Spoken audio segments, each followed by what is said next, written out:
주전 9세기경에 그동안 애굽을 중심으로 진행되어온 세계의 역사는 애굽이 점점 북방으로부터 남진해오는 아수르의 그 중심 자리를 내어주면서 서서히 그 판도가 달라지고 있었습니다.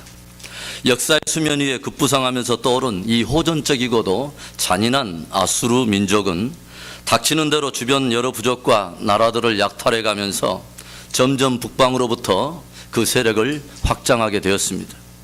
아수르의 수도인 니느웨는 각 나라로부터 약탈한 모든 전리품들을 즐기며 또 끌어온 많은 노예들을 부리면서 우상 숭배와 또 여러 물질 만능주의 그리고 성적 타락과 함께 점점 죄악의 심연에 빠져들고 있었습니다. 바로 이때 하나님은 아미떼의 아들 요나를 불러서 니느웨 성에 찾아가 저들의 완악함에서 깨어 전심으로 하나님께 돌아오도록 회개의 복음을 전할 것을 명령하시게 됩니다. 그런데 요나는 우리가 잘 알다시피 이 하나님의 명령에 불순종하게 되고 하나님의 낯을 피하여 오히려 니느웨와는 정반대인 다시스로 도망을 가게 됩니다. 하나님께서는 큰 풍랑을 일으킴으로 요나가 탄 배는 파선의 위기를 당하게 되고 결국 요나는 다른 뱃사람들이 제비를 뽑은 그 결과로 그 풍랑이 있는 바다에 내던져져 결국은 하나님께서 예비하신 물고기 뱃속에 들어가게 됩니다. 물고기 뱃속에 들어간 요나는 그곳에서 3일 동안 하나님 앞에 철저하게 회개를 하고 하나님께로부터 다시 사명의 기회를 부여받게 됩니다. 그리고 물고기 입에서부터 드디어 니느웨 성 앞에 다시 토해진 이 요나는 사흘길을 행하면서 이 니느웨 도성에 드디어 하나님의 심판과 회개의 메시지를 전하는 것이 오늘 4장에 그 이르기 전까지의 모든 내용의 개요입니다. 드디어 니느웨 심판의 메시지를 전하기 시작합니다. 40일이 지나면 니느웨가 무너지리라. 40일이 지금부터 지나면 이 니느웨 도성이 무너지리라. 요나가 이 심판의 메시지를 전했을 때에 그 잔인하고 그 포악한 민족성을 가지고 있는 아수르의 그 심장부의 니느웨 도성 사람이 어떻게 반응을 합니까? 놀랍게도 요나의 메시지를 들은 온 도성의 사람들이 하나님을 경외하는 마음으로 두려운 마음으로 금식을 하더니 온 백성의 도성 사람들이 누가 말하지 않았음에도 불구하고 굵은 베옷을 뒤집어 쓰고 하나님 앞에 전심으로 회개하며 돌아오는 역사가 있게 됩니다. 그리고 이 소식을 들은 이 나라의 그 왕 니느웨를 또 통치하는 이 왕이 어떻게 반응을 합니까? 3장 6절부터 9절의 말씀입니다. 그 일이 니느웨 왕에게 들림에 왕이 보좌에서 일어나 왕복을 벗고 굵은 베옷을 입고 제 위에 앉으니라. 왕과 그의 대신들이 조서를 내리니 니느웨에 선포하여 이르되 사람이나 짐승이나 소떼나 양떼나 아무것도 입에 대지 말지니 곧 먹지도 말 것이요 물도 마시지 말 것이며 사람이든지 짐승이든지 다 굵은 베옷을 입을 것이요 힘써 하나님께 부르짖을 것이며 각기 악한 길과 손으로 행한 강포에서 떠날 것이라. 하나님이 뜻을 돌이키시고 그 진노를 그치사 우리가 멸망하지 않게 하시리라. 그렇지 않을 줄을 누가 알겠느냐 한지라. 얼마나 놀라운 반응입니까? 얼마나 놀라운 부흥입니까? 소돔과 고모라가 멸망할 때는 그 도성 안에 하나님께서 찾으시는 의인 10명이 없어서 오직 의인 롯과 두 딸 외에는 모든 도성의 사람들이 불로 심판을 받게 되는데 무려 12만 명이 거주하는 이 니느웨 도성 전체가 굵은 베옷을 뒤집어 쓰고 하나님께 전심으로 돌아오는 놀라운 부흥이 일어나게 된 것입니다. 성경을 어디 보아도 왕으로부터 시작하여 그 도성의 모든 사람들뿐만이 아니라 거기에서 기르는 양떼와 소떼와 모든 짐승에 이르기까지 금식을 선포하면서 전심으로 하나님께 돌아왔다고 하는 이런 부흥의 내용을 기록한 내용이 오늘 이 본문 말고는 전혀 없습니다. 그리고 완악하고 포악하고 정말 잔인하기 그지없는 이 니느웨 사람들이 마음에 묵은 것을 다 기경해내고 굵은 베옷을 입고 죄를 뒤집어 쓰고 전심으로 하나님 앞에 돌아왔을 때 전심으로 하나님의 얼굴을 구했을 때 하나님께서 그 도성을 향하여 베풀어 주신 하나님의 행하신 것이 3장 10절에 기록이 되어 있습니다. 하나님이 그들이 행한 것 곧 그 악한 길에서 돌이켜 떠난 것을 보시고 하나님이 뜻을 돌이키사 그들에게 내리리라고 말씀하신 재앙을 내리지 아니하시니라. 아멘. 한 영혼이 죽게 돌아올 때 하나님의 나라에는 큰 잔치가 열린다고 성경이 보여줍니다. 탕자가 돌아왔을 때 그 아버지의 마음속에서는 주체할 수 없는 기쁨이 충만하다고 성경이 우리에게 보여주고 있습니다. 그런데 무려 12만 명의 영혼들이 전심으로 주님께 돌아왔을 때 이 하나님의 마음속에 안에 있는 그 벅찬 감격과 기쁨은 얼마나 충만했을까요? 아무리 악한 자라도, 그리고 아무리 포악한 죄인이라도, 걷잡을 수 없이 망가지고 깨어져 버린 그러한 인생일지라도 그 완악한 길에서 돌이켜서 하나님의 얼굴을 구하기만 하면 그 깨어지고 망가져버린 그 인생을 하나님은 다시 돌이키시고 다시 회복시키고 소송시켜 주시는 은혜의 하나님이요 자비의 하나님인 것을 믿을 수 있기를 주의 이름으로 축원합니다. 전심으로 주께 돌아와 구원을 얻은 니느웨 도성에 큰 회복의 잔치가 열렸어요. 큰 축제가 열렸어요. 왕으로부터 시작해서 모든 전 도성의 사람들에게 큰 부흥의 회복의 잔치가 열렸죠. 그런데 바로 이때 성경은 그 큰 부흥의 축제요, 그 잔치, 감격스러운 이 현장에 오직 한 사람, 전혀 기쁨이 없는 한 사람을 우리에게 드러내주고 있습니다. 그 사람이 누구입니까? 다름 아닌 요나 선지자입니다. 얼마 전까지 니느웨 도성에 들어와서 40일이 지나면 이 니느웨 도성이 멸망하리라, 이 도성이 무너지리라, 회개 또 심판의 메시지를 증거했던 바로 그 요나 말이죠. 4장 1절을 볼까요? 요나가 매우 싫어하고 성내며, 요나가 매우 싫어하고 성내며, 정작 그 도성에 심판의 메시지와 하나님께 돌아오라고 회개 메시지를 전했던 이 요나가 오히려 심히 성내고 심히 화내는 이 아이러니컬한 상황을 저와 여러분이 어떻게 해석해야 됩니까? 도대체 무엇 때문에 요나가 그토록 화를 내고 있는 것입니까? 도대체 무엇이 하나님과 충돌하였기에 요나에게는 이 벅찬 감격과 이 환희의 순간을 누리지 못하는 그러한 비좁은 마음을 갖게 되냐, 이 말입니다. 이제 하나님께서는 이 선지자 요나를 다루기 위해서 작은 박넝쿨 하나를 준비하십니다. 하나님께서 이 박넝쿨을 통해서 요나에게, 그리고 이 아침에 말씀을 듣는 저와 여러분에게 들려주시는 교훈은 무엇일까요? 첫째로 그것은 주의 긍휼을 배우라는 것입니다. 우리 함께 따라서 해봅시다. 주의 긍휼을 배우라. 40일이 지나면 니느웨가 무너지리라 전했던 메시지에 온 도성이 왕으로부터 금식하여 죄를 뒤집어쓰고 회개하여 전심으로 하나님 앞에 돌아와 구원을 얻게 된 것을 보고 오히려 심히 싫어하며 이것을 오히려 혐오하며, 오히려 요나의 마음에는 그 화가 일어나는 그 이유가, 근본적인 이유가 무엇입니까? 요나의 마음에는요, 민족주의가 흐르고 있었고 도도히 흐르는 선민의식이 있었다고 하는 것이죠. 우리 민족은 적어도 이 악도간, 이 아수르 민족과는 다른 민족이라는 거예요. 더군다나 선지자 요나는 시세를 읽을 줄 아는 선지자였습니다. 얼마 후면은 저 북방으로부터 계속 남진해오는 아수르의 영향권 아래서 우리 민족이 당할 혹독한 고난과 또 여러 가지 침략의 여러 많은 위기를 잊고 있는 사람이에요. 더군다나 하나님의 선민을 자처하는 우리 백성들이 그 잔인한 백성들에 의해서 유린당하고 약탈당한 것을 생각할 수도 없는 거예요. 그래서 요나의 마음에는 아수르는 마땅히 멸망당해야 될 민족이고 니느웨 사람들은 심판받아 마땅할 사람으로 이미 결론이 나 있는 것입니다. 그런데 하나님께서 멸망당해서 마땅할 그 아수르 민족에게 가서 회개의 복음을 전하라는 거예요. 그 니느웨 도성이 심판받아야 마땅할 그 도성에 가서 전심으로 하나님께 돌아오라고 심판의 메시지를 전하라는 거예요. 그래서 요나는 지극히 의도적으로 불순종하며 니느웨와는 정반대 다시스로 가버렸는데 하나님께서는 풍랑을 일으키시더니 집요하게 요나를 추적해 오시는 거죠. 결국 요나가 탄 배는 풍랑을 만나게 되고 결국 제비를 뽑아서 당첨된 요나는 물고기 속에 들어가는 그런 상황이 벌어진죠. 그리고 다시 하나님의 명령을 따라 물고기 입으로부터 토해진 이 요나는 니느웨 도성에 가서 다시 이 회개의 복음을 전하는데 그들이 혹시나 했더니 역시나 돌아와 버리는 이런 비극적인 상황이 벌어져 버린 것이죠. 그래서 저 마음속에 묶어두었던 그 끓어오르는 그 분노가 폭발하기 시작한 거예요.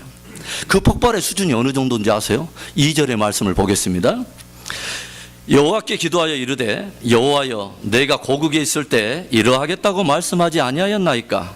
그러므로 내가 빨리 다시스로 도망하였사오니 주께서는 은혜로우시며 자비로우시며 노하기를 더디 하시며 이내가 크시사 뜻을 돌이켜 재앙을 내리지 아니하시는 하나님이신 줄을 내가 알았음이니이다.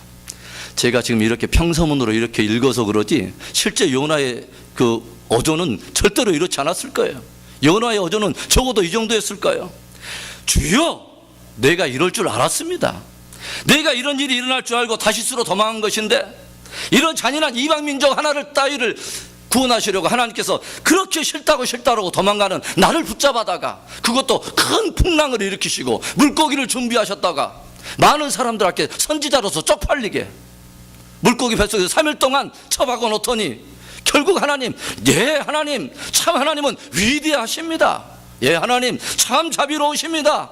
하나님, 이 나라 저 나라 다 끌어다가 하나님의 백성 삼으세요. 네 하나님, 대단하십니다. 위대하십니다. 아마 이랬을 거예요. 그렇게 심히 격분한 요나는 결국 무엇을 구합니까? 3절 말씀이죠.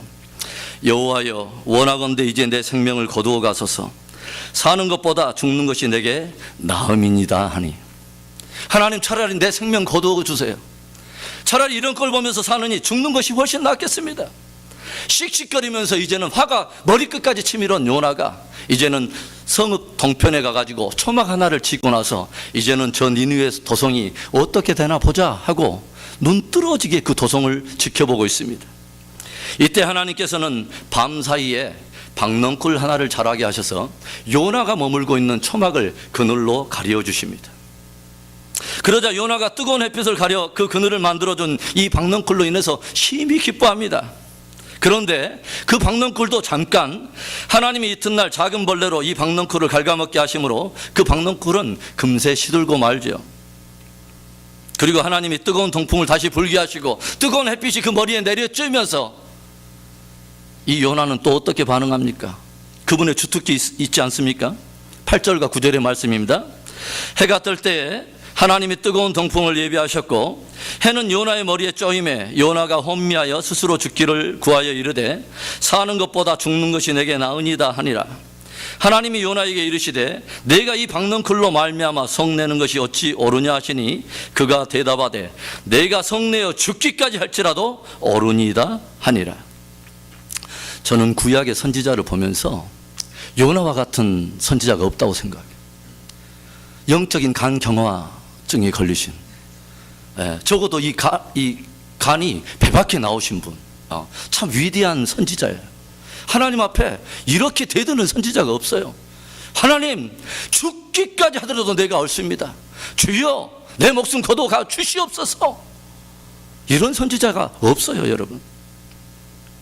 내가 성내어 죽기까지 할지라도 내가 옳습니다. 하나님 앞에서 계속 핏대를 올리는 이 요나를 향해서 하나님께서 당신의 마음을 마침내 드러내십니다. 10절과 11절 말씀입니다. 여호와께서 이르시되 내가 수고도 아니하였고 재배도 아니하였고 하룻밤에 났다가 하룻밤에 말라버린 이 박넝쿨을 아꼈거든. 하물며 이 큰 성은 니느웨에는 좌우를 분별하지 못하는 자가 12만 명이요 가축도 많이 있나니 내가 어찌 아끼지 아니하겠느냐 하시니라. 여러분, 하나님의 마음이 어떤 마음일까요? 하나님의 마음은 어떤 마음입니까?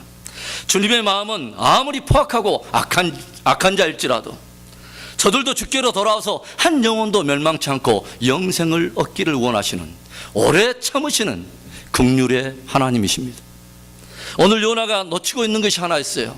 그것이 무엇이냐면 전 니느웨의 영혼들이 완악한 가운데서 돌아오도록, 그래서 한 영혼도 멸망치 않고 모두가 영생을 얻기까지 전심으로 돌아오도록 오래 참으신 그 하나님의 긍휼이 또한 선지자 요나를 기다리고 있고 그를 붙들고 있다는 그 사실입니다. 모든 만물의 주인 되신 하나님께서 사람의 입으로 하지 않는다면 오히려 저 돌들이 오히려 소리치리라 하셨던 그 하나님께서 얼마든지 모든 만물을 통해서 찬양받기 합당하신 그 하나님, 전능하신 하나님, 그 하나님께서 사람 하나 없다고 주님의 구속사를 이뤄가는데 무엇이 지장이 있습니까? 이 사람 없으면 다른 사람 택해서 얼마든지 일하실 수 있는 하나님이 아니겠어요? 불순종하고 거부하고 도망치고 격분하고 끊임없이 자기 중심적인 그런 생각에 사로잡혀서 저항하는 그 요나를 왜 버리지 않고 그 요나가 아니면 꼭 안 되는 것처럼 주님은 끊임없이 추적하시고 끊임없이 찾아와서 다시 설득하시고 마침내 주님이 이루기를 원하는 그 일을 요나를 통해 하기를 원하시는가 하는 것입니다. 우리 정서상으로는 우리가 하나님이라면 적어도 이런 정서가 맞을 거예요. 하나님께서 깔끔하게 정리해 버리시는 것입니다. 새로운 사람 택해서 종의 사명을 감당하게 하면 되지, 하나님은 왜 굳이 그 사람 아니면 안 되는 것처럼 그렇게 요나를 아끼고 끝까지 붙드시냐 하는 거예요. 다시스로 갈 때에 풍랑 만날 때 내버려 두시고 아예 배를 작사를 내가지고 아예 끝내버린다면 저와 여러분이 가지고 있는 일반적인 정서에 바로 시원하잖아요. 네. 요즘 젊은이 말로 쿨하잖아요. 큰 물고기에 던져질 때 뱃속에서 아예 숨이 막히도록 배의 허파를 그리고 모든 장기들을 수축해 가지고 조용히 이렇게 압살을 시켜주면은 쿨하잖아요. 박능쿨 때문에 저항하고 불평할 때 아예 햇빛에 종일 내놔서 고생 좀 하라고 내놓게 된다면 오히려 우리의 정서에는 좀 맞지 않겠어요? 그런데 하나님은 왜 선지자 요나를 다시 찾아오시고 왜 끝까지 추적하셔서 끝까지 그를 부르시냐 하는 거예요. 주님의 긍휼입니다. 주님의 긍휼입니다. 그것이 주님이 모든 이들을 향해서 가지고 있는, 오늘 이 말씀을 듣는 저와 여러분을 향해서 가지고 있는 주님의 중심에 있는 본 마음입니다. 무너지고 망가지고 깨어져 버린 것은 비단 니느웨 사람들뿐만이 아닙니다. 베옷을 입고 죄를 뒤집어 쓰고 회개할 사람이 비단 니느웨 사람들만이 아니었습니다. 고집스러운 편견 때문에 온통 자기 중심적인 생각에 사로잡혀서 아무런 영적인 전진을 하지 못하고 오늘도 불순종의 길을 의도적으로 결정하며 살아가고 있는, 그 인생을 살아가고 있는 그 요나뿐만이 아니라 요나, 바로 요나 말입니다. 우리 역시 회개하고 주의 긍휼을 배워야 하는 것입니다. 우리를 성숙하지 못하게 만드는 모든 우리의 편견과 아집과 이기주의 벽들이 깨어져 버리고 주의 긍휼로 이웃과 세상을 새롭게 바라보는 거룩한 회복의 은혜가 저와 여러분 안에 있기를 주의 이름으로 축원합니다. 하나님께서 오늘 박능쿨을 통해서 요나에게 가르치고자 하는 또 교훈은 어떤 것입니까? 두 번째로 거룩한 기쁨을 가지라는 것입니다. 함께 따라해 보겠습니다. 거룩한 기쁨을 가지라. 우리가 요나서를 읽다 보면은 요나가 기뻐했다는 말이 별로 없어요. 그가 선지자로 하나님의 영광스러운 부름을 받았을 때 요나가 벅참 감격으로 기뻐했더라, 이런 표현이 없어요. 그런 부름에 대한 기쁨도 없는데 그가 물고기 뱃속에 들어갈 때 기뻐했겠습니까? 아니면 풍랑을 만날 때 기뻐했겠습니까? 전혀 기뻐했다는 말이 없어요. 심지어는 그가 하나님의 영광스러운 또 그 복음을 가지고 니느웨 도성에 가서 그 복음을, 심판과 회개의 메시지를 증거할 때도 이 요나의 마음속에는 기쁨이 하나도 없었어요. 그런데요, 그 어떤 것에도 기뻐하지 못하던 요나가 딱 한 군데 기뻐했다는 말이 6절에 나와 있어요. 우리 한번 6절의 말씀을 읽어봅니다. 하나님 여호와께서 박능쿨을 예비하사 요나를 가리게 하셨으니 이는 그의 머리를 위하여 그늘이 지게 하며 그의 괴로움을 면하게 하려 하심이었더라. 요나가 박능쿨로 말미암아 크게 기뻐하였더니 12만 명의 영혼이 죽게 돌아올 때도 편협한 이기심 때문에, 비좁은 아집 때문에 눈 하나 깜짝하지 않고 자기 오히려 생명까지 걸어서 그 상황을 미워하고 혐오하면서 싫어하던 이 요나가 박능쿨 하나에 자기 모든 기쁨을 다 걸었어요. 하룻밤에 피었다가 하룻밤에 사그라질 이 박능쿨 하나에 요나는 모든 기쁨을 걸었어요. 박능쿨이 자기의 초막에 그늘을 딱 들여주자 마음이 풀어지기 시작해요. 역시 하나님이셔. 역시 하나님이셔. 이제 하나님의 정서와 내 정서가 조금 맞는 것 같습니다. 이 정도 돼야 주님과 내가 동행할 수 있지 않겠어요? 내가 그리는 하나님은 바로 이런 하나님입니다. 나만의 하나님, 내 가정만의 하나님, 내 나라 내 민족만의 하나님. 그런데 잠깐 그 하나님을 향해서 조금 필이 살아나고 하나님 앞에 스마일 하면서 웃음이 딱 드리워질 순간에 하나님께서 벌레를 예비하시고 이튿날 새벽에 박넝쿨을 갉아먹게 하실 때에 그 박넝쿨은 금세 사그라들어 버리고 박넝쿨과 함께 요나 안에 있던 그 기쁨도 사그라들고 말았습니다.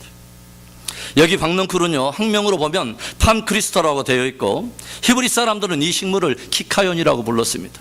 이것은 심었다 하면은 불과 2, 3일 사이에 한 3m 정도의 높은 키로 자라는데, 또 햇빛이 드리워지고 이 중동 땅의 뜨거운 어떤 그 기후의 영향으로 인해서 3일이나 4일을 가지 못하고 금방 시들어버리는 그런 나무라고 알려져 있습니다. 이 박넝쿨이 마르고 시들어버리자 요나의 기쁨이 함께 사그라들면서 이것 때문에 다시 격분하면서 그분의 주특기인 또 다시 생명을 담보로 죽기까지 내가 싫습니다, 죽기까지 내가 싫습니다, 이렇게 화를 내고 있는 요나에게 주님이 이렇게 말씀하십니다. 내가 수고도 하지 아니하였고 네가 배양도 하지 않은, 하룻밤에 피었다가 하룻밤에 시들어버리는 이 박넝쿨 하나에 너는 그렇게 목숨을 거느냐? 네가 이것을 아끼느냐? 너의 기쁨의 수준이란 하룻밤에 났다가 하룻밤에 말라지는 이 박넝쿨을 아끼며 그것에 모든 것을 거는 그 정도의 기쁨의 수준이더냐 하고 하나님이 물으시는 것입니다. 이 박넝쿨이 여러분 무엇을 의미한다고 생각하십니까? 우리의 짧은 인생입니다. 우리의 짧은 인생에 잠시 그늘을 드려줄 만한 축복의 짧은 조건들입니다. 잠시 우리 인생에 그늘을 주는 명예가 될 수 있고, 잠시 우리의 인생에 그늘이 되어주는 부와 건강과 이 세상에 속한 자랑거리들이 될 수 있습니다. 그러나 이 모든 것은 박넝쿨처럼 잠시 있다가도 없어지는 것이고, 해가 뜨고 동풍이 불기 시작하면 하룻밤에 피었다가 하룻밤에 사라질 그러한 것들입니다. 그래서 주님이 이 박넝쿨을 통해서 우리에게 던져주신 교훈이 무엇입니까? 요나를 교훈하는 것이 무엇입니까? 하룻밤에 피었다가 지는 그것에 우리의 기쁨을 걸지 말라는 거예요. 그것으로 인해서 즐거워하지 말라는 거예요. 그것에 소망을 두지 말라는 거예요. 적어도 너희들의 수준은 거룩한 기쁨을 가지라는 것이죠. 거룩한 기쁨이 어떤 기쁨을 말할 것 같아요? 거룩한 기쁨은 주님의 기쁨을 말하는 것이죠. 주님의 기쁨. 주님의 기쁨이 무엇인데요? 오늘 이 말씀을 마무리하면서 요나서의 마지막은 이렇게 마무리되고 있습니다. 내가 어찌 아끼지 아니하겠느냐? 내가 어찌 아끼지 않겠느냐? 내가 아끼노라 말씀하신 거예요. 주님이 무엇을 아낀다는 거예요? 무엇을 귀하게 보신다는 거예요? 12만 명의 좌우를 분별치 못하는 그 니느웨 사람들, 너는 심판받아 마땅하고 멸망받아 마땅하다고 생각하는 그 한 사람 한 사람의 영혼을 향한 내 중심의 마음은 결코 그렇지 않다는 거예요. 나는 그들을 아낀다는 거예요. 그게 주님의 마음이라는 거예요. 그리고 그 거룩한 기쁨을 너도 가지라고 요나를 도전하는 것입니다. 우리가요, 주님이 바라보는 것을 함께 바라보고 있어야, 그리고 주님이 정말 기뻐하는 것이 무엇인 줄 알고 그것으로 함께 기뻐해야 주님이 가지고 있는 그 기쁨을 우리도 함께 크게 누릴 수가 있게 되는 것입니다. 한 영혼이 주님께 돌아올 때마다 천국의 잔치가 벌어지고, 한 영혼이 주님께 돌아올 때마다 하나님의 마음에 그렇게 벅찬 감격이었다면, 오늘 우리가 찬양했던 것처럼 열방이 주께 돌아올 때 하나님이 찬양하고 예수님이 찬양하고 노래한다면, 조용히 그 찬양할 때 제가 그런 생각을 해봤어요. 하나님은 찬양할 때 어떤 스텝을 밟으실까? 예수님은 어떻게 노래하실까? 알 수는 없지만 한 사람이 주께 돌아왔을 때 내 사랑하는 자녀가, 멸망으로 빠져가는 내 자녀가 다시 전심으로 돌아와서 영원한 생명을 얻기까지 전심으로 돌아올 때 아버지의 그 가슴 안에 있는 그 벅찬 감격이 얼마나 크겠어요. 어떤 신학자는요, 우리에게 영적 침체가 오게 될 때에 일어나는 일들을 이렇게 몇 가지로 정리하고 있습니다. 우리에게 만일 영적인 침체가 온다면 우리는 마땅히 기뻐해야 될 것을 기뻐하지 않으며, 우리가 마땅히 싫어해야 될 것을 싫어하지 못하게 된다. 우리에게 영적인 침체가 오면 우리가 예스하고 순종해야 될 것을 우리는 순종하지 않게 되며, 노하고 거절해야 할 때 거절하지 못하게 된다. 우리에게 영적인 침체가 온다면 소중히 여겨야 할 것을 결코 소중히 여기지 못하고 헛된 것을 붙들고 거기에 생명을 걸고 우리는 살아갈 수밖에 없다. 이런 말을 했습니다. 사람의 가치관이 왜곡되고 나면 무엇이 소중하고 무엇이 덜 소중한지를 몰라요. 사람의 가치관이 왜곡되고 흔들리게 되면 무엇을 우리가 기쁘게 여겨야 될지, 그리고 무엇 때문에 분내야 할지를 그 기준이 흔들리고 마는 것입니다. 만일 내 눈이 하룻밤에 피었다가 하룻밤에 져야 될 그러한 질 수밖에 없는 그 박넝쿨로 온통 가려져서 하나님이 소중하게 여기고 하나님이 귀하게 여기는 하나님의 거룩한 기쁨이 되는 영혼을 향한 그런 국률의 마음을 다 가려버렸다면 우리는 한 번쯤은 이런 기도를 드려야 하지 않을까요? 하나님, 내게 벌레를 보내사 박넝쿨을 씻게 하셔서 나로 하여금 주님의 기쁨을 함께 바라보고 주님이 기뻐하는 그 거룩한 기쁨이 내 안에도 회복되게 하옵소서. 요나는 하나님의 일을 위해서 부름받은 선지자였어요. 주님의 사람이요 일꾼이었습니다. 오늘 저와 여러분 안에는 무엇을 가지고 기뻐합니까? 우리의 초막을 덮어주는 박넝쿨로 또 그늘로 기뻐합니까? 주님이 기뻐하는 그 기쁨으로 충만한 저와 여러분이 되기를 바랍니다. 영혼을 품는 거룩한 주님 안에 있는 그 기쁨이 저와 여러분에도 동일한 기쁨이 될 수 있기를 축원합니다. 하나님께서 오늘 이 박넝쿨을 통하여 요나에게 가르치고자 하는 그 교훈이 무엇입니까? 마지막 세 번째로 온전한 순종을 배우라는 것입니다. 함께 따라하겠습니다. 온전히 순종하라. 하나님께서 한 사람 요나를 변화시키기 위해서 하나님께서 오늘 무엇을 동원해 내십니까? 우리가 요나서 짧은 4장이지만 하나님께서는 이 요나서가 참 재미있는 책입니다. 다른 선지서는 전체적인 스토리가 하나님께서 선지자를 보내서 열방을 징계하시고 책망하시고 자신의 백성들을 책망하시고 가르치시는 것이 전체적인 선지자의 어떤 스토리인데, 선지서의 스토리인데, 요나서는 그렇지 않아요. 오히려 다른 세상 사람들을 불러다가, 오히려 주변의 만물들을 불러다가 선지자를 교육시키고 하나님의 일꾼들을 책망하는, 그렇게 해서라도 다시 선지자를, 하나님의 일꾼들을 회복시켜서 다시 하나님의 일을 시키기 위해서 기록해 놓은 책이 이 요나서예요. 얼마나 재미있고 아이러니컬 책입니다.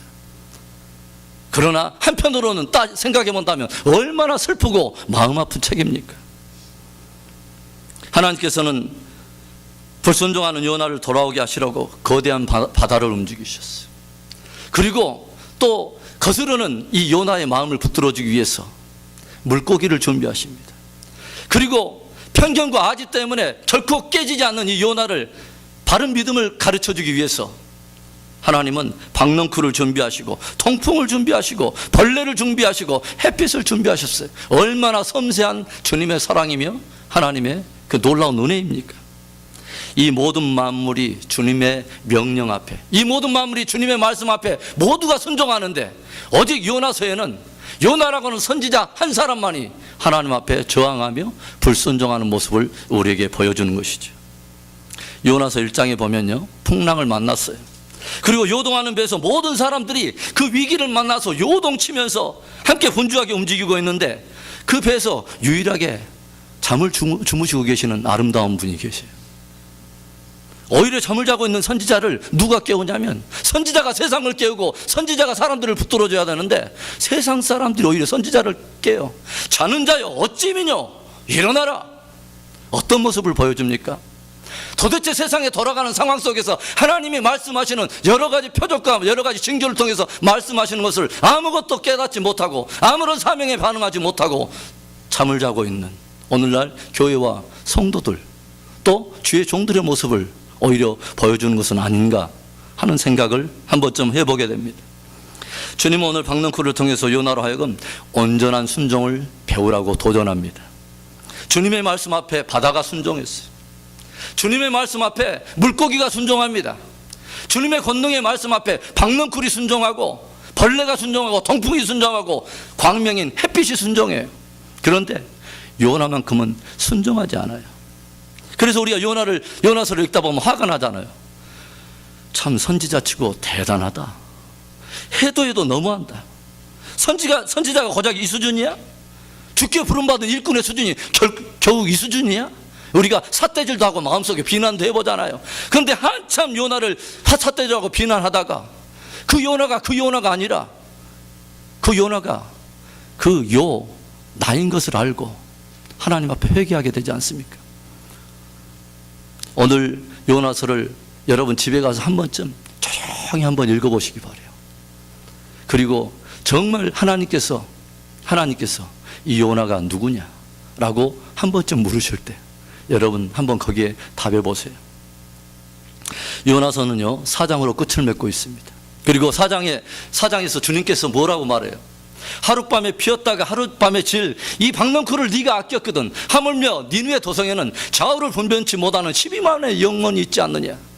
그들을 내가 아끼는 것이 어찌 합당치 아니하냐. 내가 그들을 아끼노라고 하나님의 말씀을 다 드러냈습니다. 요나에게. 그리고 나서 요나서는 요나가 어떻게 반응했다고 하는 그 기록이 없어요. 그 기록이 없어요. 마치 이 시대에 오늘 아침에 이 말씀을 듣고 있는 저와 여러분에게 우리의 삶으로 신앙으로 요나서 5장의 몫을 우리에게 맡기신 것처럼 말입니다. 이제 어떻게 살래? 무엇으로 기쁨으로 살래? 너희는 어떤 고루한 기쁨의 수준을 가지고 살래? 끊임없이 추적하고 끊임없이 설득하고 끊임없이 보여주면서 오늘도 니네의 도성에 멸망할 그들을 아끼는 그 주님의 그 긍휼이 오늘 우리의 모든 삶의 인생의 구비구비마다 다시 찾아오시고 또 설득하시고 오늘 또 주님의 은혜 아래서 이 말씀을 듣게 하셨는데 남은 삶을 어떻게 살래? 박넝쿨 기준으로 살래? 나 여호와의 기쁨의 수준으로 거룩한 기쁨을 가지고 영혼을 품으며 나와 함께 멋진 동역자로서 살래? 저와 여러분에게 묻고 있는 것이에요. 마지막 시대의 끝없는 환난과 여러 가지 어려움을 성경은 우리에게 많은 징조로 말을 하고 있어요. 그런데 마태복음에 보면은 끊임없이 환난과 마지막 시대의 모든 징조들이 무르익어갈 때 끝까지 있는 하나의 역사가 있어요. 그게 무엇이냐면 복음을 전하는 역사죠. 온 땅 끝까지 주의 복음이 증거되어야 하리니 그제야 끝이 오리라 주께서 말씀하셔요. 왜 마지막 끝까지 환난의 역사가 무르익을 때까지 그렇게 복음 전하는 증인의 역사를 성경이 기록하고 있느냐? 그게 주님의 마음이기 때문이에요. 마지막까지 주님은 한 사람이라도 그 극한 환난과 심판과 모든 그 징계 속에서도 하나님의 본 마음이 심판이 아니라 그들을 향한 긍휼과 구원이기 때문에 주님은 그들에게 끝까지 증인들을 보내서 한 사람이라도 더 구원하기를 원하시는 것입니다. 사랑하는 성도 여러분, 오늘 우리 안에 영혼을 향한 긍휼이 있기를 바랍니다. 오늘 저와 여러분 안에요 박넝쿨의 기쁨이 아니라 영혼을 향한 주님의 기쁨이 넘치기를 바랍니다. 그리고 주님이 원하는 그 기쁨에 저와 여러분이 온전히 순종하며 헌신하는 은혜가 있기를 주의 이름으로 축원합니다. 기도하겠습니다.